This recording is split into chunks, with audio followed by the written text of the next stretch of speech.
तर आता बँक खातेधारकांसाठी एक महत्त्वाची बातमी आहे। ग्राहकाची काहीही चूक नसताना त्याच्या खात्यातून पैसे लंपास झाले तर ती जबाबदारी संबंधित बँकेची राहील असा महत्त्वाचा निकाल सर्वोच्च न्यायालयाने एका खटल्याच्या सुनावणीवेळी दिला।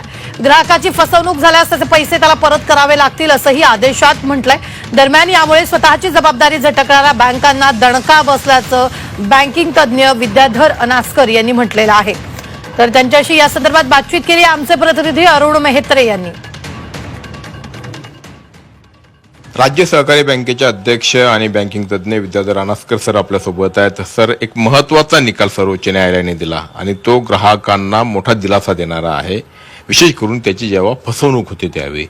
नेमकं काय प्रकरण आहे आणि काय निकाल दिला ते थोडं विशद करून सांगा तुम्ही। नाही, कोणत्याही बँकेमध्ये ज्यावेळी एखाद्या ग्राहकाच्या खात्यातनं एक सायबर अटॅक होईल, त्यांचे ATM मधून असेल किंवा कुठल्याही मार्गाने ज्यावेळी गुन्हेगार पैसे काढून घेतात त्यावेळी ही ग्राहकांनी जर बँकेकडे तक्रार केली तर बँक त्यांना नेहमी म्हणायची की तुम्ही पोलिसांकडे तक्रार करा, कारण तुमचे पैसे गेलेले आहेत तुमचा, कारण का आर्थिक गुन्ह्यामध्ये ज्याचा मॉनिटरी लॉस होतो तोच तक्रार करू शकतो।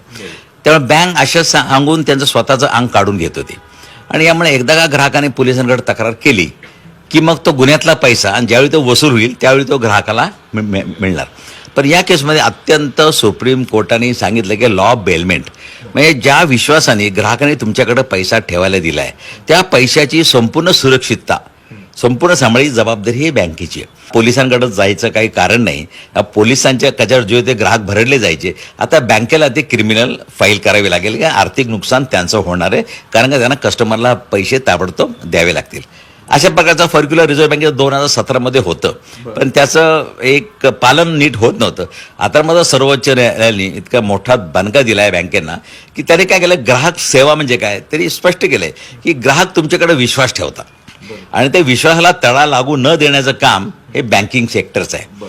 त्यामुळं तुम्ही त्या ग्राहकाचं मी तरी परत ग्राहक कायद्याअंतर्गत ग्राहक हा त्यांचा ग्राहक आहे, म्हणजे परत ते कन्झ्युमर आणि रिलेशन ते त्यामध्ये येतं। त्यामुळे त्यांच्या ग्राहकाच्या पैशात संरक्षण बेलमेंट आहे, त्यांनी तुमच्या हातात पैसे दिले।